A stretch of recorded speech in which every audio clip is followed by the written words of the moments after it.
Hello and welcome to MHG, a podcast.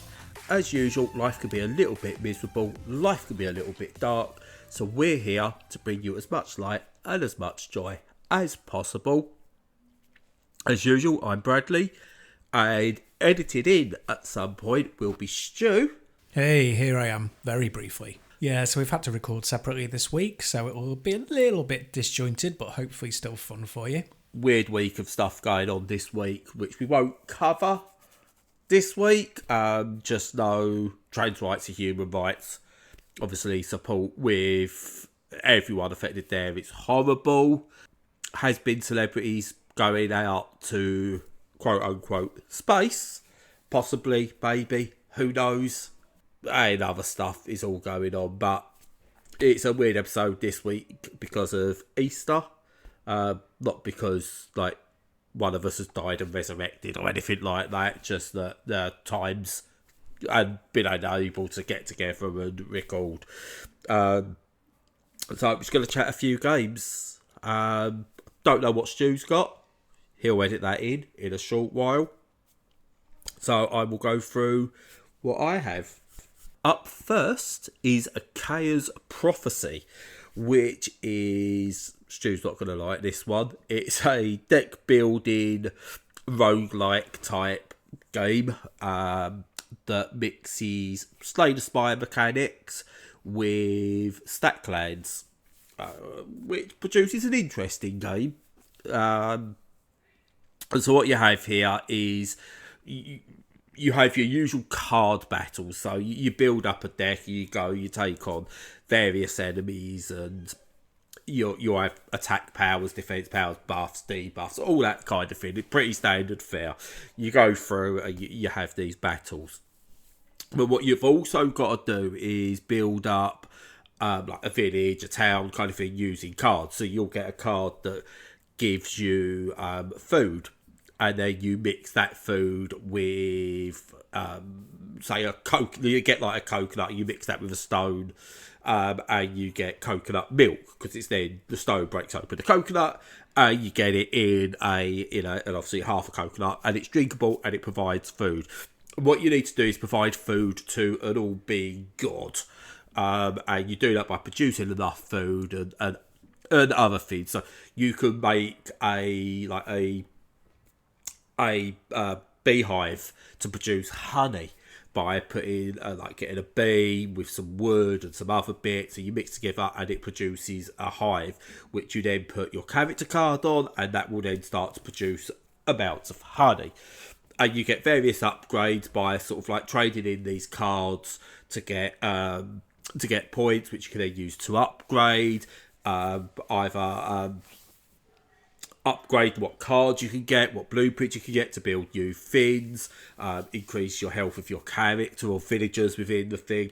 And the game just kind of builds and builds and builds and builds. And then every so often what will happen is you'll get an enemy might come into your world. And then that's how you have a Slay the Spire style card battle. Or you can go exploring different environments. You get rewards at the end of these environments. And then you kind of go through ever-increasing, more difficult battles, you get rewards, etc., that kind of thing. It's a really interesting game that takes two concepts of which there are standout titles. So like stack lands in this deck building, city builder type thing is a standout game. Absolutely fantastic. Go and recommend it. And then you've got obviously like your Slay the Spires, your monster trains, that kind of thing on the battle, the card battle side of things. And what this does, it kind of takes elements from both, but it doesn't quite hit the height of like the titles it's inspired by. It's a really interesting game, bit fiddly on the deck. It needs maybe some better control options with it. It's a little bit fiddly, and it lacks some of the depth you get with either of those games where it's taken from both. That being said, it's a fairly budget title, comes in at about £12, I think it is. It's a fairly budget title, and I've played it for a good number of hours, and I've just found it inoffensive and just a nice fun pick up and play, rather than something that's got to get in there and play that all the time. It's recommended if you're just looking for another like card-based village builder with a different mechanic to it. It's definitely not if you're just pure like I love Slay the Spire, I love Monster Train. If those are your jam, this isn't going to be for you. It's a curiosity at the moment. I think just come out in its 1.0 earlier this month, and it's clearly a solid game. I think it needs a bit more to it. It doesn't feel, the progression system feels a bit slow at times, a bit grindy. And then obviously you do lose and you go back and you've got your permanent unlocks and stuff. But it just doesn't feel like when you go for second runs that you kind of like, I've got this now. There's no way to maybe quicken that early progression, which is a shame.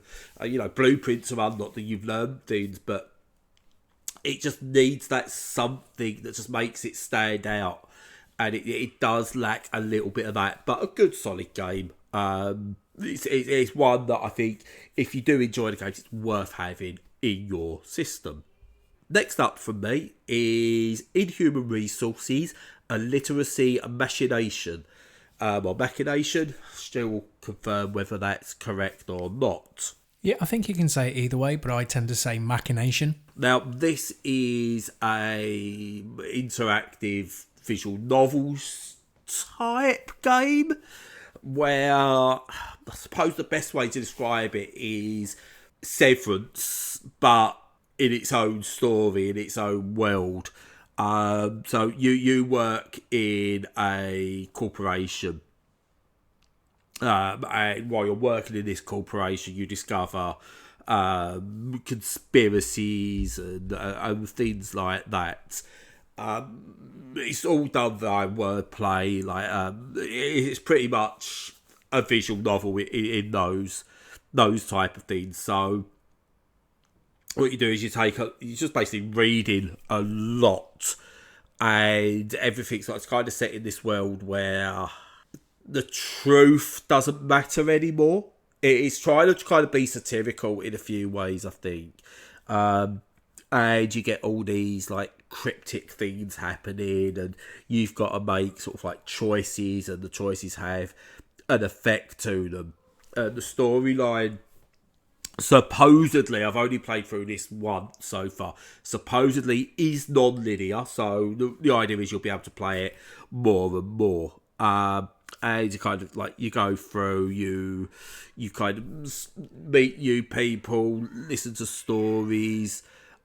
You've got to just do all this mundane stuff essentially, and sort of go through, read, learn, minimum wage drivel in a way. It's a very hard game to kind of say, this is what's really, really good about it. I kind of played it, and when I first started, I was kind of, I don't know if I like this or not. But I finished the playthrough. Probably 6 to 7 hours in it. It's really dark. It's what this does. I think whilst the gameplay is quite, the story is really well done, and it's what draws you back in. It's dark. It's definitely satirical. It's comedic, and it does that very well. I think the comedy aspect of it really kind of draws you in, and then sort of like it gut punches you in many places. It is definitely a take on where the world is with a lot of things now. And I suppose it's closer to, like, in terms of game, but it's probably closer to like your fighting fantasy type books. Read the thing, what's your choice? Go to page 78 or go to page 84 or whatever. And it's kind of like that, but obviously with video games, we've expanded that. You can do other things with it.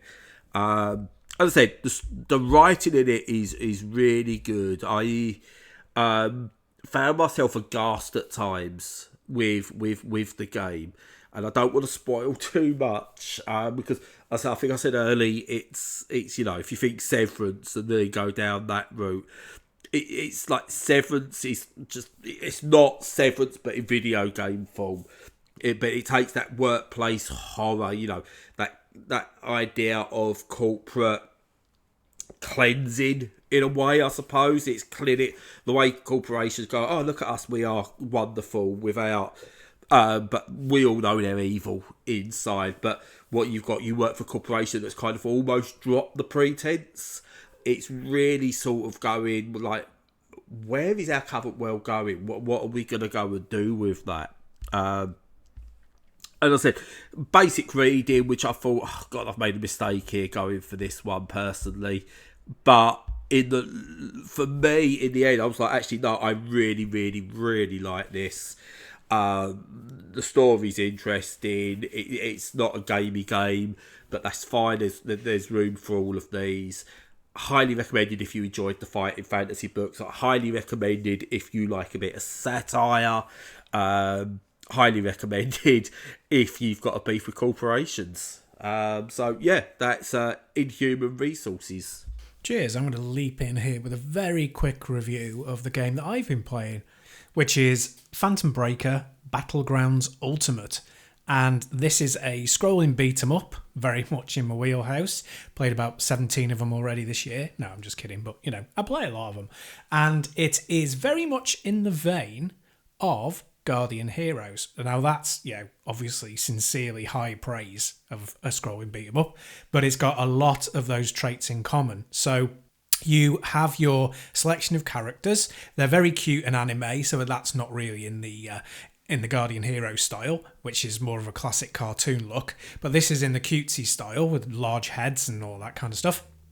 And they're all kind of schoolgirls, but thankfully not exploited. Kind of. Hopefully not. I mean, it always skirts a very fine line, but, no, it doesn't appear to be. It's just done more for cutesiness rather than for sexualization. So that's good, although iffy. Anyway, it looks great. So it's a lovely looking little indie beat 'em up that is based on Guardian Heroes playstyle. And by that, I mean it's got lots of fighting game input moves. Well, not lots, but several of them.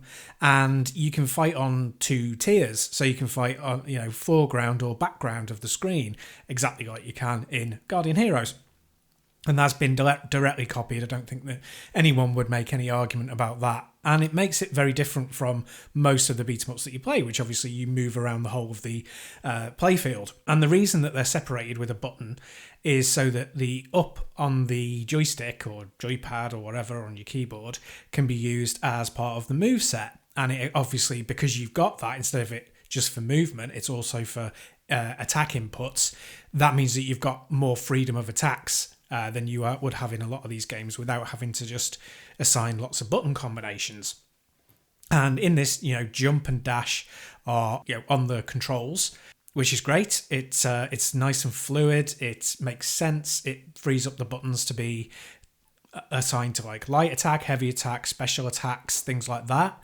There are some combo buttons, but they're just a single button press and therefore special moves and things like that, of which there are many. You also have a tree of unlocks that you can get, which are basically just buffs, and they're gained by smashing into the enemies and getting lots of coins and gems from them. And the look of it reminds me a little bit of Pocket Fighter, which is like a comedy Street Fighter variant with some of the characters from several of the Capcom franchises, and you do the same. You hit people and coins and gems fly out of them. So it's wearing its influences very much on its sleeve. But not only does it do all those things, and it's got lots of co-op options, including couch co-op, but also online. It's got some time attack and score attack settings and modes. It's got an arcade mode and a story mode. Arcade mode, you can play any of the levels in any order. But on top of all of that, it's a really, really good game. It's a cracking beat 'em up. It's really excellent. And The only mention a downside first, and because then it's just basically continuous praise. The only downside is that the story itself isn't very engaging for me. I've not really. I think because it's one of those where it's kind of broken up at beginning of end of level, and then it's a big text dump, and it's not really it's not told by the backgrounds or the interactions with the enemies very much. It's kind of more of a, you have to read the text to understand. Whereas, you're immersed in things like Dungeons and Dragons, Shadow over Mystara, and Guardian Heroes, and games like that are fantasy based. They very much tell the story in their environments and the kind of creatures you're facing. It's very camp and over the top, and you get it. Whereas this needs a little bit more explanation because it's a bit more generic. But that is the only criticism. I love everything else about this. The skill sets that you can pick are exciting and interesting. You can feel the benefit when you upgrade, but your base attacks are also really interesting. The variety in the characters is brilliant. So there are some that are slow, and the fact that and some are fast, and the fact that they all have different weapons really plays into what they can do. And there are also some characters who seem like they're fast, but because of their moveset, they are actually slower and bring out their DPS, which is much slower. There's lots of nuance to it. It looks great. The enemy design is really cool. As I say, it leans into the anime aesthetic, so you get a real difference there, but it also manages to be quite new and striking, which is, difficult in this genre. And, there's nothing that totally takes the biscuit for complete innovation, but there's enough there to make it look, oh, yeah, no, I've not really seen this. It's distinct, you'd see it and you'd be like, got it, okay. And that's lovely. And overall, just an absolute ton of fun. It's a great thing. I've not had any chance to play with friends because, I don't have any, which is a terrible shame, but very true. But no, I've just not had the opportunity, but I would love to, because it also manages to make sure that the visual language on screen is good and you don't lose sight of your character very often in the melee. And there is a melee because there are tons and tons of enemies on screen, way more than you would have been able to have done in Guardian Heroes, and also, a variety of sprites, not just the same ones multiple times, although that happens, but you can have tons of them on screen and still know what's going on. Really, probably the best of this type that I've played for a good few months, and which would sound like damning with faint praise from other people, but considering how often I play these types of games, that's actually really good. It's probably the best one of the year I've played, and it may well end up in my top games of the year list at the end of the year, because it really is that good. So yeah, a very, very good game. Highly recommended to anyone who's interested in this kind of stuff. And finally from me, just a quick one. It's Lushfoil Photography Sim. Now, I've had this on my wish list for quite a while. It's developed by someone called Matt Newell, published by Annapurna Interactive, which at the time would have been sort of like, I'm interested. It's Annapurna. Stuff's gone on since then, so it's a case of maybe ignore that a bit more. But the game itself, really, really interesting. You kind of get dropped in these beautiful worlds, scenic locations. You pick up a camera and you go and take photos. Pretty much that. Amazingly detailed worlds, which look almost photorealistic. I've been playing on a Steam Deck and on a PC, and on the Steam Deck, it's a bit rough around the edges, but it plays wonderfully. On a PC with a half decent graphics card, what you do get is absolutely amazing visuals. And what essentially you get is a digital SLR simulator. You get to mess with the settings that you would in a DSLR. You go round, you take the photos you want. If that's what you want to do, that's great. That's all you've got to do. There is objectives where you kind of find these boards, and the boards on them will show you, look, these are the sort of photos we're after. So go out there and find these photos. And you kind of go out there, you kind of look at the photos that it wants suggested, and you kind of, right, that's the location, I'm going to get my photo of it. What I really like is I thought you had to be almost like really precise, But what it wants you to do, it wants you to be creative. It wants you to do your photo. So you kind of like an early one you've got to do is there's some like two poles of rocks together, and like it shows you the example of the photo they've got. I went a bit experimental, changed the angles a bit and things like that. And it went, yep, that's sound. And that's your photo. It's your choice. And you start off with like just normal, like you're around the lake on like an early one, and then nothing. You go to Australia on one. There's an area in Japan. It goes loads of different places, and you get some really, really amazing photos. And as someone who likes photography but can't get out and about as much, can't afford a decent camera, I think this is a great idea. It's definitely not a game despite having objectives to it, but it is just an amazing photography simulator. It's got a few different worlds on it, and you can pick up different cameras as well. So there's a couple of little surprises in there. So I went and picked up an old digital camera in there. It was like laying on a bench, and I picked up this old digital camera. Let's take a photo of the old digital camera. And I found one that was like basically a video record, lets you take still images, doesn't let you do the video recording as far as I can tell, which is unfortunately. But you can use it to take a still image in like what it would look like in a 2000 digital video recorder. Dare say there's other surprises that I haven't yet found. Lots of little pickups, lots of little things that allow you to progress. But the fact is, what's amazing is you just go around, you get your different lenses, and you just take photos. It's just a lovely place to be in. Sit back, relax, and I kind of went round and like started off doing the objectives to start with, and I don't think that's something I really then done after a few hours of play. I was just like, I'm just going to go, what can I see? Can I go back into a world I went into earlier? What can I get a different photo of? And it's just for people who just really love taking photos. And that's all it is. It's a game for people who love photography. The world are created in Unreal Engine 5.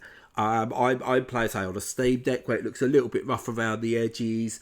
And I've got a 2060 RTX in my PC. And that looks really, really good. Now, if you're someone who's got the latest, greatest graphics card, I've seen some of the photos that have been taken in this based on that, and they are stunning. Absolutely stunning. You are talking, is this a real photo? Is this where someone's been to Australia and have they taken this photo in Australia? Or is this within game? That's how wonderful some of these environments look. They are not huge by any stretch of the imagination, and there are roadblocks where you can't go and it forces you back onto a path. But, you accept those limitations. But where you can go, it doesn't limit you. It's not like you must stick to this path. You can. I spent, I think, half hour at one point finding there was a tree with some nice leaves around it that I just really liked the look of, and I spent half hour experimenting with different lenses and settings and things like that. I think my main thing is I would like maybe this idea of maybe being able to have 2 or 3 different camera presets ready to go. Just, a bit of quality of life. It is still a game at the end of the day, or like an experience. It's on computer. So I wouldn't mind. It doesn't need to be realistic where I need to sort of like, I can only change my lenses here. I wouldn't mind just saying, well, going, right, I want these presets that I really like for this world I'm in. Let me just switch between them quickly. Because I found a couple of times where I was like, I really like that, and I want to take a photo of that from this. I like it where I'm here. And then I've got to go back and change my settings. And I get that's what you would do with a real camera setup. But for this, I'd just like a bit more gamification, video game type stuff in there that just makes it work that little bit better, because it's not it is real photography, that's the thing. But it's not like you're limited by your own physical capabilities, like, oh, I can afford this camera, or, you know, some people can afford three cameras, some people can't. And it is really interesting what you can get from it. Now, I've seen some mixed reactions. Some people going, oh, I'm a photographer and this doesn't do this, and blah, blah, blah. It's a gateway in, I think, to photography for a lot of people. So very rarely some people go, oh, this is not what photography should be. And don't gatekeep. If this allows more people to start taking photos and see the beauty that possible within our world, you might get someone who gives this a go, goes out and buys a cheap DSLR. Don't discourage them by going, oh, you know, this isn't, oh, I prefer it when it's all completely manual and it's all what I would do. No. Let people get out there. And if this is the gateway for them to do it without spending thousands of pounds, you know, most people can't afford an £800 camera body with a £2,000 lens on top. Most people, if they're going to do it, are going to get like a entry-level Canon DSLR with a kit lens. And if this helps them go, well, I could do this, that's great. That's absolutely fine. And I think this does it really well. Yes, I had a couple of problems with a couple of the settings where I was playing with them. I went, oh, I don't remember this happening like this on my actual camera. But again, it's a first-time video game, I think, from the developer here. And yes, there are improvements that could be made, and maybe they'll be patched in, maybe there'll be a sequel, who knows. But it's a game that just allows your visual creativity to come to the fore in a wonderful, wonderful way. Highly, highly, highly recommended, and, you know, probably my favourite game of the week. The best thing, digital SLR. Minimum price you're paying is £300, I reckon, for one to get going with a kit lens and stuff. This is around £10. You can't go wrong. The fact it works on Steam Deck is impressive. It looks great. Hopefully we get more maps. You know, I'd be amazing. Maybe we can get some workshops in there. You know, Steam Workshop. Let people create their own environments. Maybe let them create different presets that could maybe be used on cameras, any kind of things. I'd love to see this go further, because I think it's a really good idea. And yeah, just get it, play it, let your creativity flow. And that's it from me. So Stu will do his editing magic and he will take us out. Until next week. Thank you, Brad, from an earlier timeline. So yeah, this is Stu from a future timeline to that timeline, but is still in the past in my timeline. I don't know, something to do with like a time heist and the Infinity Stones. I don't know what happened there. But anyway, yeah, so you might have noticed the quality of the recordings were better. That's because they've been recently. That's because obviously, like, we've recorded separately, so we've not had to record off a telephone conversation that we've had over the internet. We've been recording it directly into our mics, so we will get back to that. It's just Brad's situation is still not at the place where he can set up his computer and his mic set up fully yet. We'll get there eventually, but yeah, in the meantime, bear with us. Other than that, as usual, follow us on all the socials. Make sure you're checking all of our content out on the website. Look on YouTube for new stuff as well, which occasionally comes out. Join us on Discord if you wish to chat, and until next time, stay safe and stay sane.